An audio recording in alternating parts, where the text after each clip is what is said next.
Welcome to the Wilderness of Creativity, the podcast where artists, makers and dreamers explore the wild side of creativity.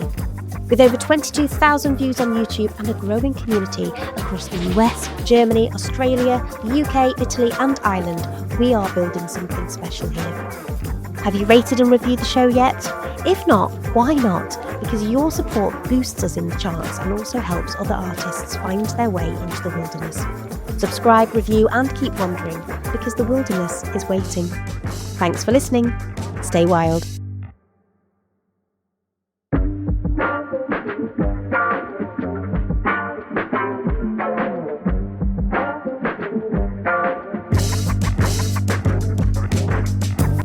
Hello and welcome to this week's episode of the Wilderness of Creativity. This week I'm talking to John Darvell. John is a dynamic professional with a truly inspiring journey that bridges the worlds of art, technology and community.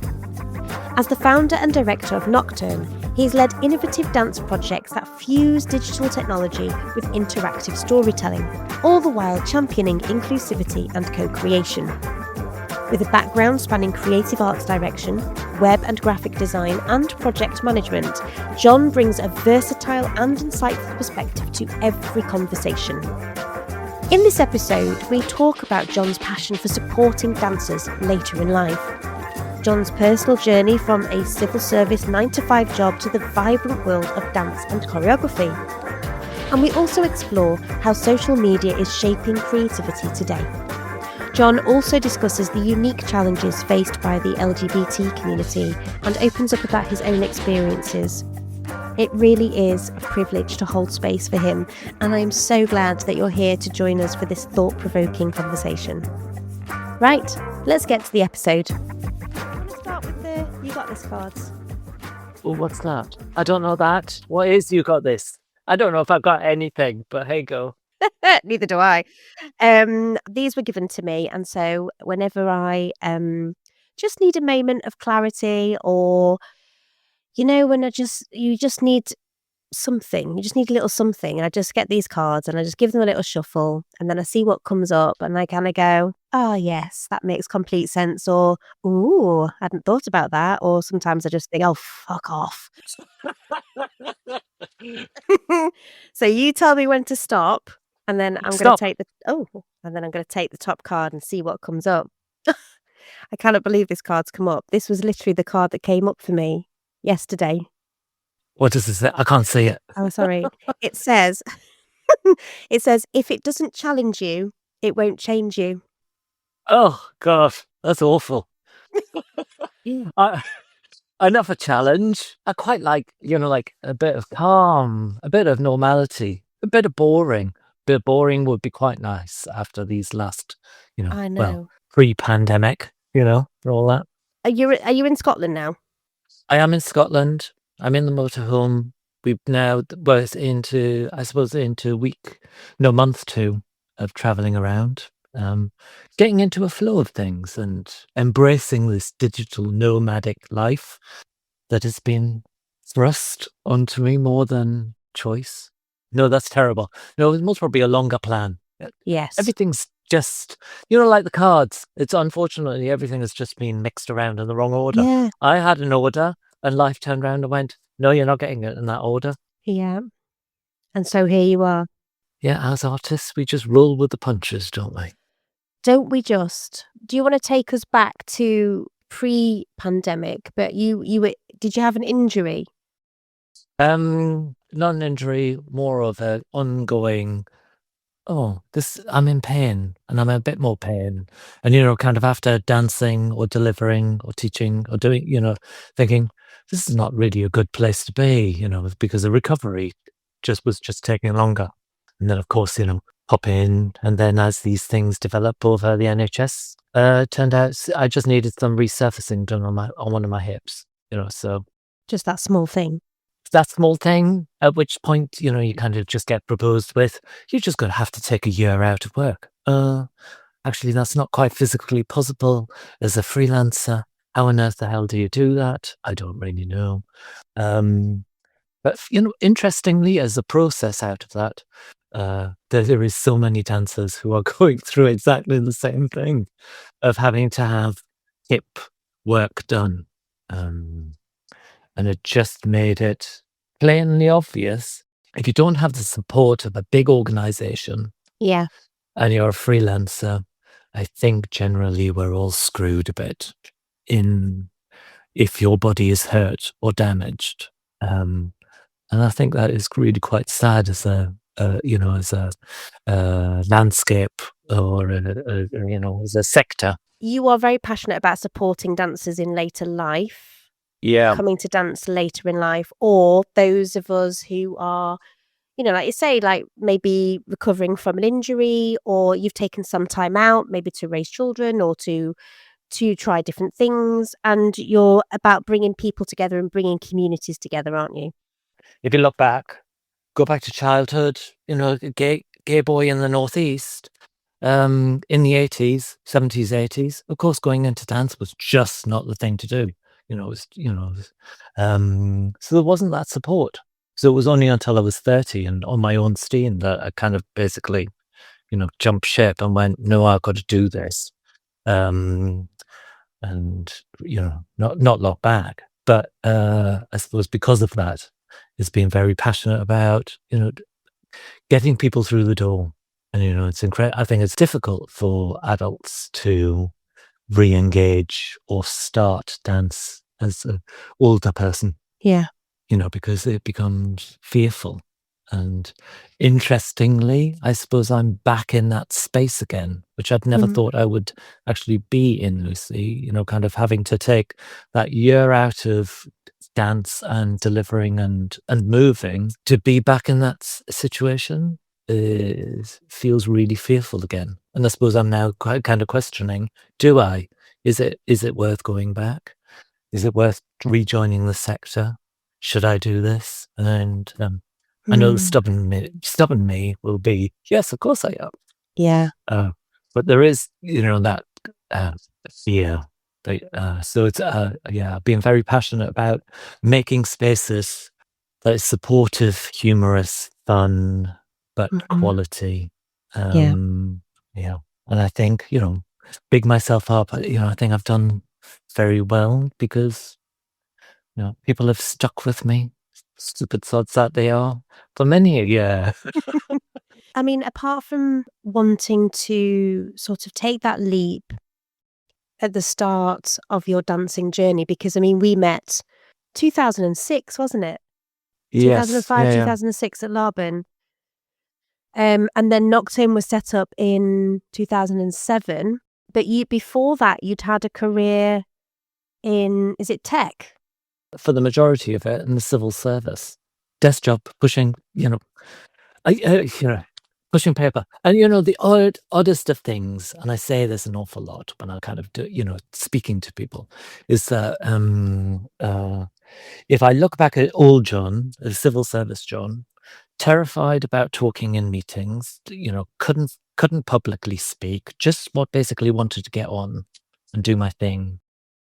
You know, dance John is like, yeah, okay, there's been those moments, like at Move It, going, okay, so I'm teaching to 170 people, and this is not phasing me at all, or I do public speaking, or any of that.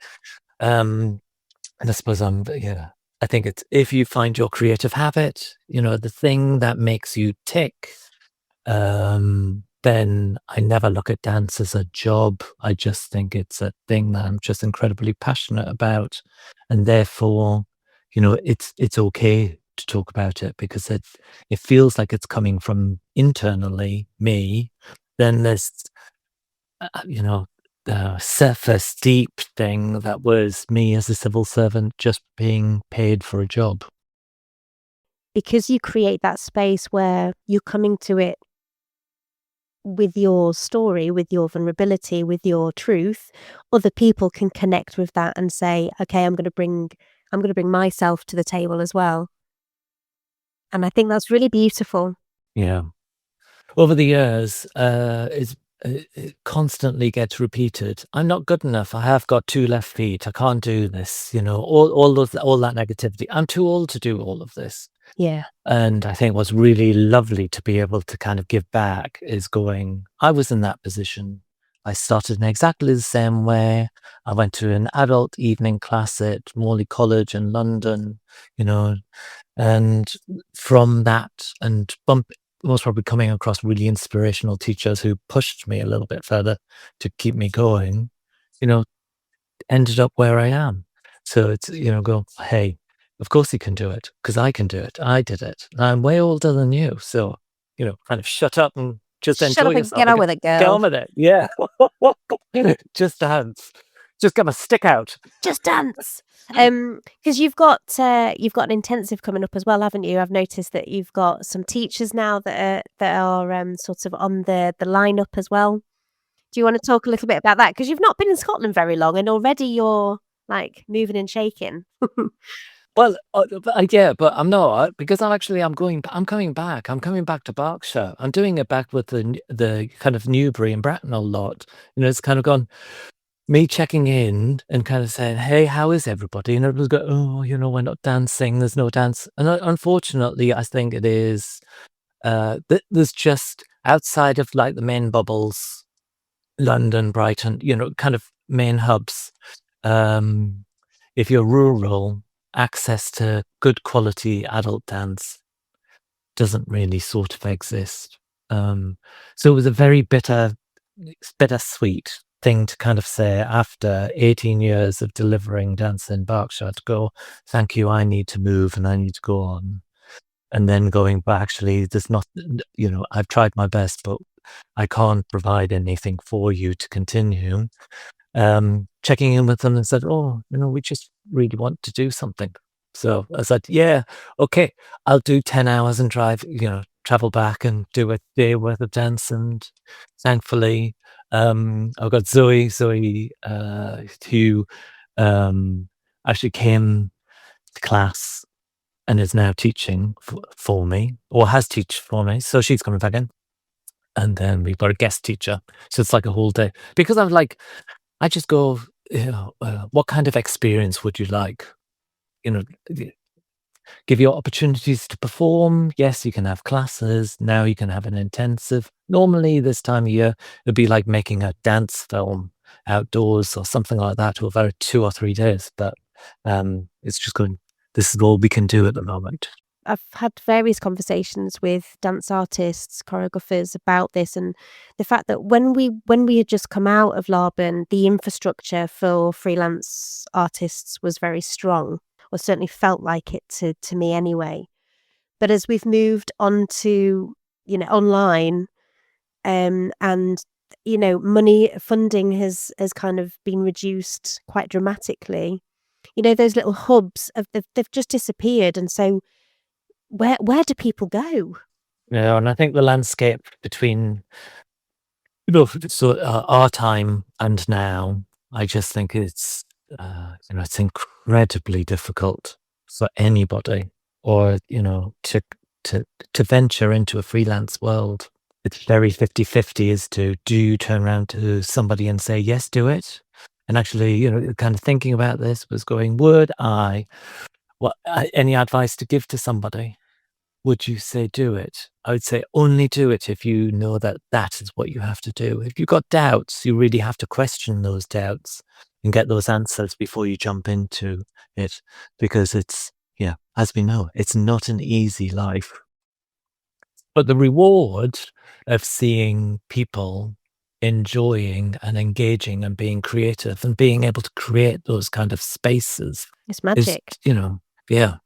You've got your dance, but you also have photography, and you also have your design company as well with NOCTURN. So you can have that balance, can't you?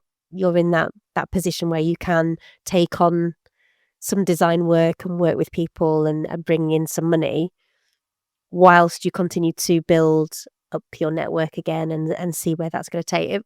Do you have when at the beginning of our conversation you said, I had a plan.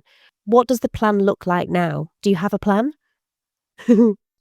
The plan is like in shreds of paper on the floor.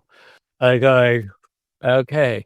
Because I suppose if you were taking that as as a metaphor, it's like going, okay, so I painstakingly made my plan.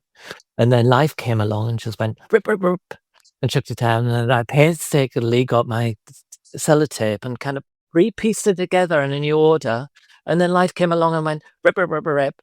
And I think, it did that about 2 or 3 times. And now I'm like kind of going, well, I'm not doing it again. I'll just pick one thing I up love and kind that. of go with it.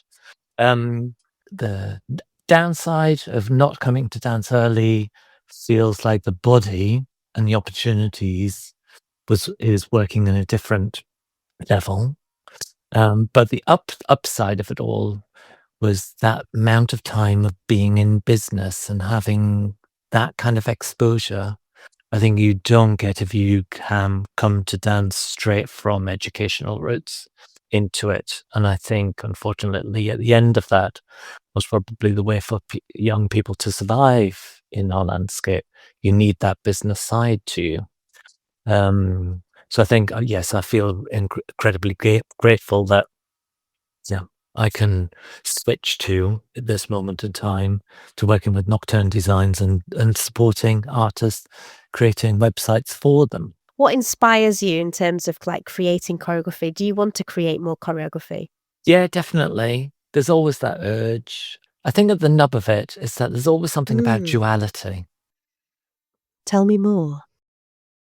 As a kid in the Northeast, being terrified about being spotted as being gay meant that I was just incredibly quiet. And I just then, therefore, spent a lot of time observing and watching. And I think from that was the realization that what people say and what people do are two totally different things. And also that there was a lot in the world of things that were like kind of hidden in plain sight. And I would kind of see things and just go, why is nobody talking about that? And I think that is most probably like the nub of how I approach creatively exploring topics is like the answer already there. So hence why I've spent a lot of time exploring, social media and the impact of mobile phones and that stuff in kind of creative ways. I think now, asking me, have I got an itch to do something, is exploring something really a lot more personal. And I've always kind of kept well away from kind of personal topics. So I was very incredibly luckily getting DYCP with Arts Council a couple of years ago. Developed a tabletop experience that uses augmented reality and your mobile phone, and was it's like a real tactile box that you can play around with. And now it's about exploring a theme or a topic of it and looking at how shame has affected gay men, especially most probably more gay men of my generation, and how it continues, and most probably kind of more widely how that affects us all in different ways. And it feels very scary to be jumping into something that feels a little bit more personal and real than a thing. But, I think if it's not, as like with dance at 30, going, if I don't do it, I'm not going to do it. So now I'm like kind of going at 56. Yeah, if I don't get round to doing it now, I'm never going to get to do it. So, How does the world feel now to you? that's a tricky one, Lucy. I know, and it's not even on my I list. know. How does it feel now? It feels like a blank piece of paper. It feels like life is, in that it's, kind of the secular cycles. I feel like I'm back again at being at that moment of jumping to Laban and going, I am going to retrain and do dance. Yeah. Moving to Scotland is like, well, I know nobody. I can reinvent myself. Mm. that is incredibly exciting, but also incredibly scary because financially you need, it was so much easier in 30. It's just like, Yes. yeah, whatever. Yeah, don't worry about tomorrow. Now as an older person, you're like kind of going, I mean, really need to consider how that money is coming in. And Um, where it's going and whether or not it yeah, should be saved and if you can save it and it's mixed. It's all up in the air. But that's life, isn't it? Change is always just round the corner, yeah, I'm stubborn.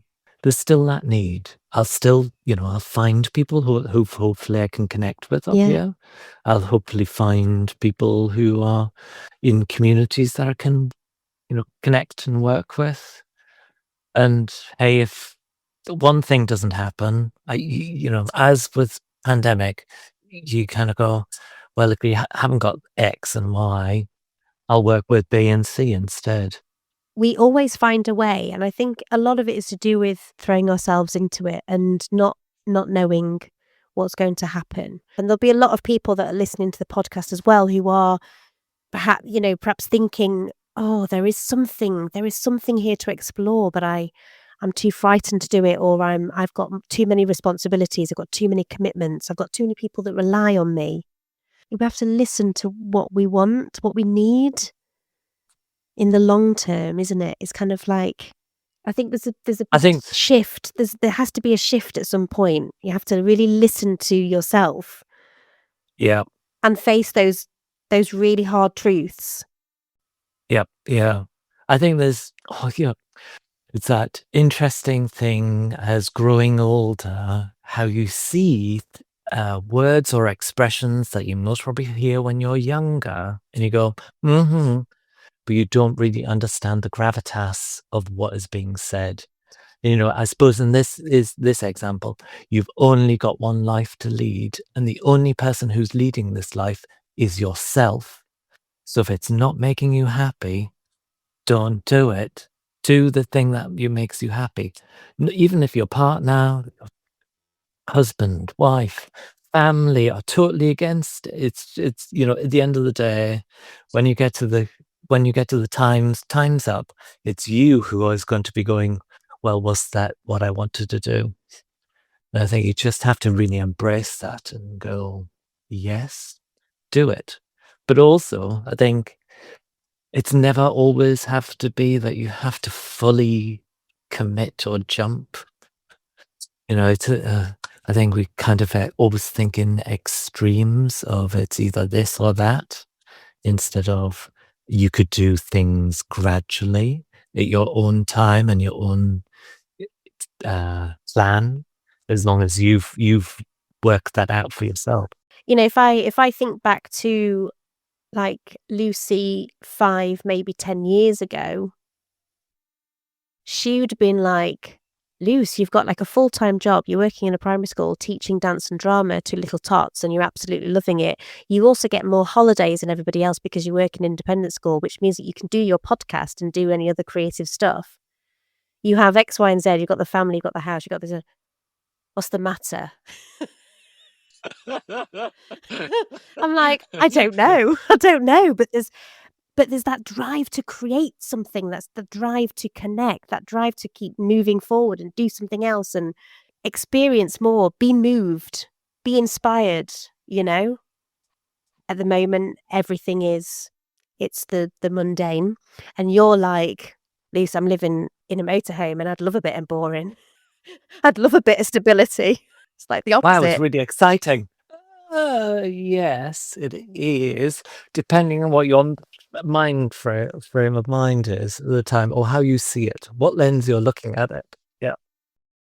And that's it. Everyone's experience, everyone's perspective, everyone's point of view as a creative is different. No other path is better than the others, you know? No. And I think Lucy also, it's, I'm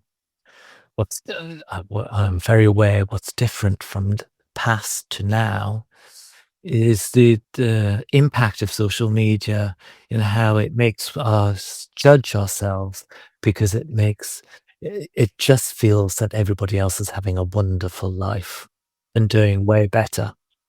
And you go, wow. But actually, if you spoke to everybody who was doing those, it's that editorial, hey, it's great life, not the true life of what people are doing. Because you were kind of wondering whether or not to come off social media for a little bit, weren't you? Because obviously you've got your website. Yeah, and the genie is out of the bottle. There's no, bringing it back, bringing it under control. And I think, like a lot of things in life, you just have to let go of that and think, well, if that still exists, what can you do that's creative? What can just serve you and your needs? And yeah, I'm a big advocate for just using your phone, just using your computer, and seeing what you can make, or who you got within your network or creatives. Then, as artists, you think, well, you need the big budget or you need the other people. It's just, and pandemic was a great thing for showing that we could still be creative, just locked in a small space with the limited Yeah, resources yeah. that you've got. And I love your photography as well that you post. But it's beautiful. I love the one where you're looking up and you've got your eyes closed. You're just basking in the sun. And, just that Thinking, moment. what I the hell? do. What the hell's going What on? the hell am I doing, man?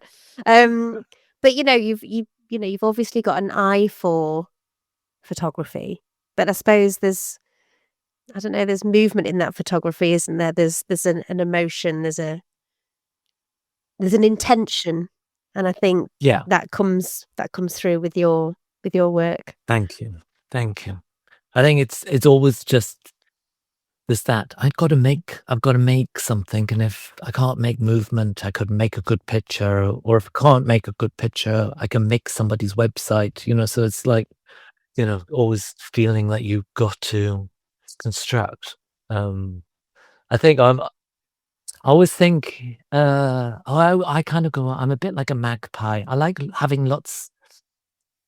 It's the, kind of making the initial thing. I'm less interested in that.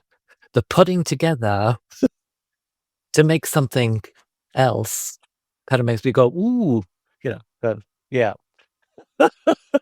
I always, for those two people who are listening, when I was growing up, I just wanted to have one of two professions. I wanted to either be like a Torval and Dean and be an ice skater, Mm. or I wanted to do window dressing. So like, Oh, yeah. making displays and, Harrods and Oh. stuff like that. So when I was a kid, I used to, in my mum's, she used to work in a fruit shop, fruit and veg shop. So when it was like Easter or any special occasions, I used to be with my crayons and like kind of making displays. Yeah. Oh. So there was something in me that I'd just give me all the fruit and I'll make something. Yeah, a hat. Yeah. I dread to think what it actually looked like, but in my mind, it was amazing. So, did you not dance at all when you were a kid? Yeah. Yes. Apart from in your bedroom, but Uh, did you dance anywhere else? no. So I basically danced, as soon as I got up, I would be dancing. If I heard any music, I would be dancing. We had Walkmans in those days, so standing at the bus stop and kind of dancing. Which point I used to get beat up or bullied, because that was part of the course. But yeah, there was no kind of formal stuff Mm. until London.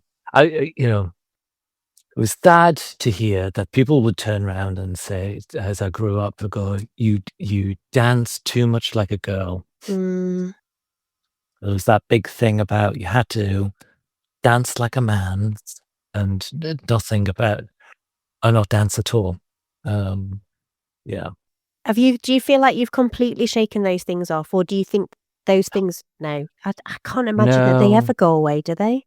no, I don't think they do. I don't, it's a interesting time to be in, for the LGBT plus community. 'cause it feels like we gained a lot of, equality, and now it feels at full speed that it's going backwards in a very scary way. Um, and I think, yes, from a man, who grew up during AIDS and, Section 28 and all of those things, to be drilled into from such an early age, that you are abnormal and that it's not how you should be. Of course, to get rid of that, I don't think you can.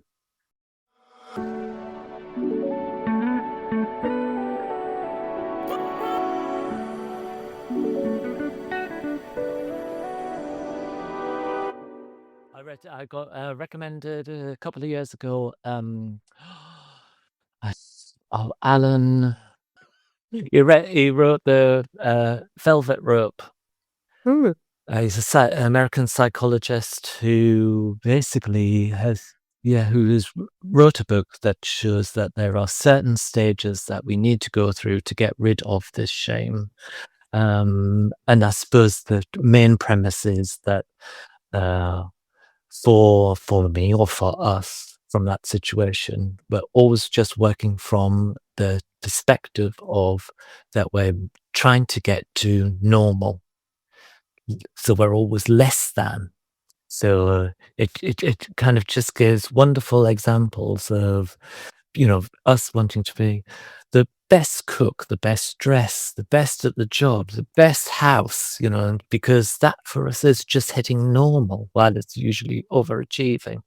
And it was really enlightening book because it just kind of went for me, oh, wow, that's why I did all that shit in the 20s and 30s and 40s and why it's still all hanging around.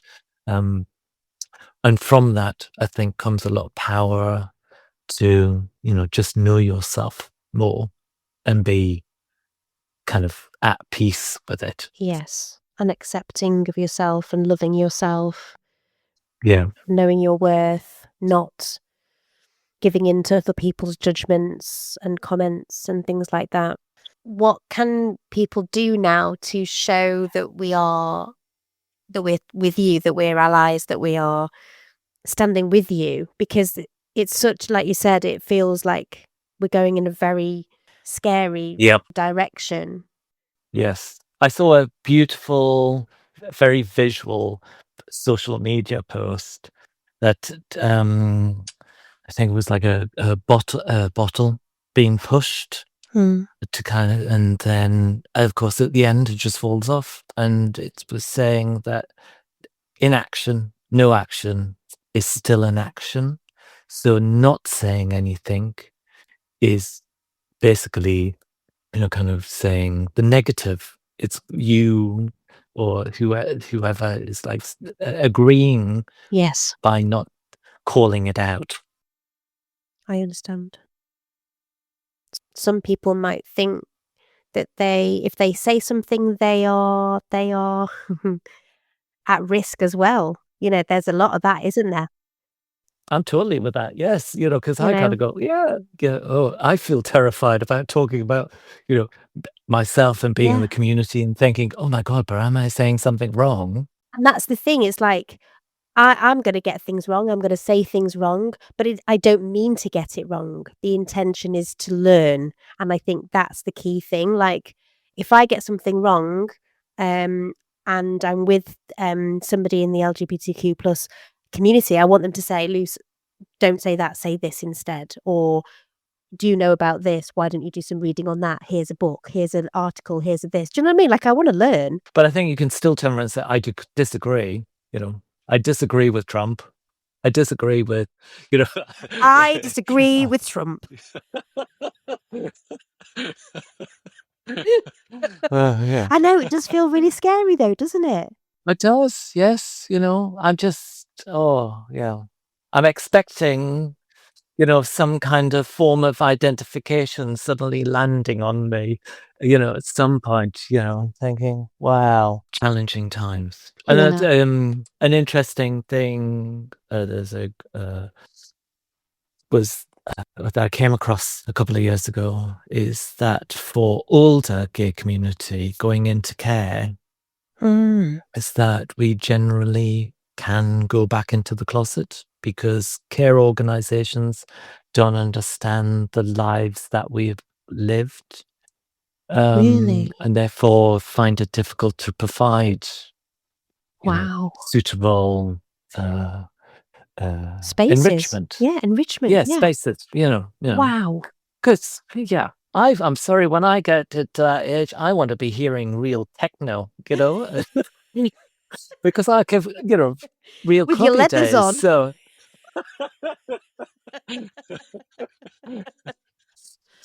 Oh dear. Now I've just got images of care homes just having these massive, gay parties. yeah, hopefully. I will Yeah. be there. I'm going to come along anyway and join in. Why not? And I keep saying, "What's the plan?" And I think that is so ingrained in me. Like, what's the plan? What are you doing? What's next? But actually, you don't even need to tell me, John. If you don't know what's next, then that's fine. Well, I think, ideally, what is next, Lucy, is that I suppose I see in that way that of duality or whether, I go, okay, so I got two companies, and it's doing this. At the moment, it's more heavily laden on doing nocturne designs and the web support for artists and getting them, a good online presence. I go, well, okay, I'll continue that because that is worthwhile, but I know therefore that I can then focus more on the dance and co-creation participatory work while I'm building. Concentrating a little bit more on nocturne designs helps me support the space to have those conversations about arts projects, which we all know take forever to kind of create and build and get going. And, you're talking potentially 1, 2 years future for something to happen.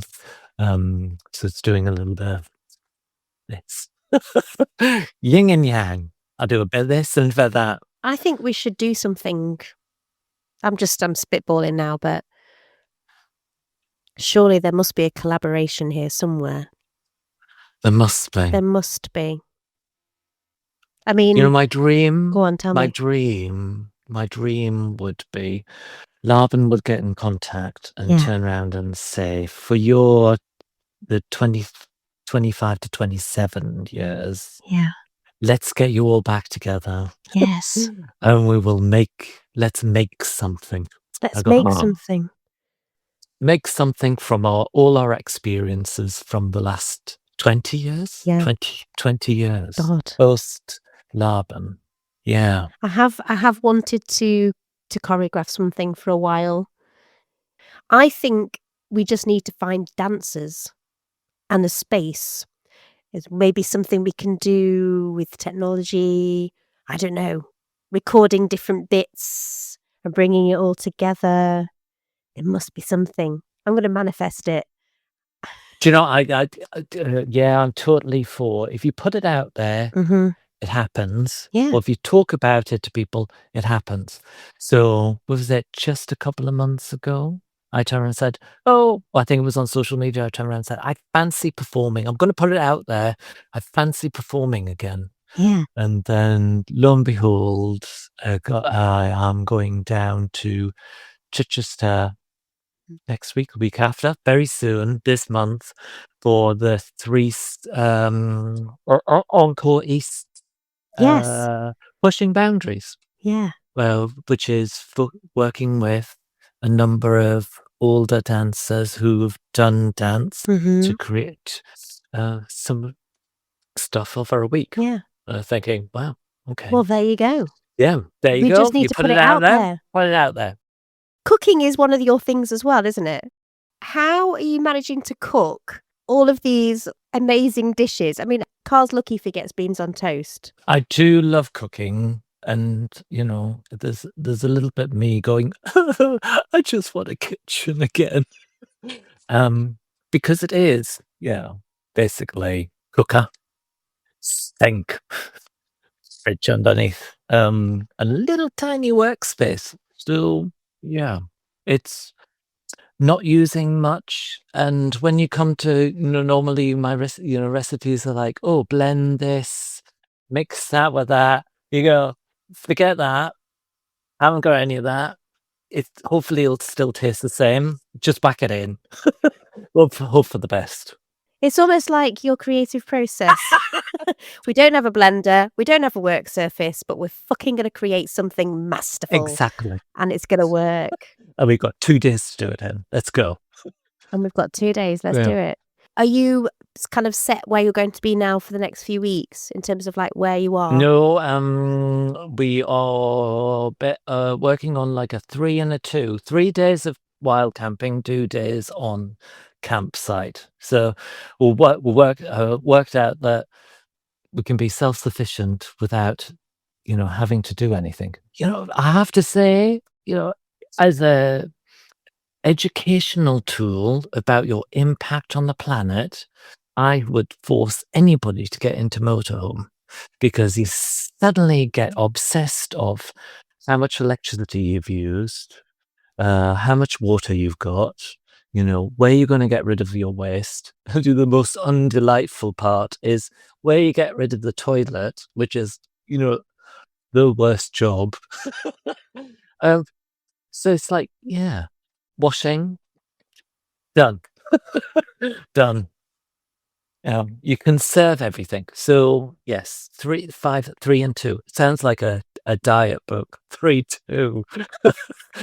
Well, listen, it's been lovely talking to you. Likewise, Lucy. I know it's not all roses. I know how hard it is to just keep going.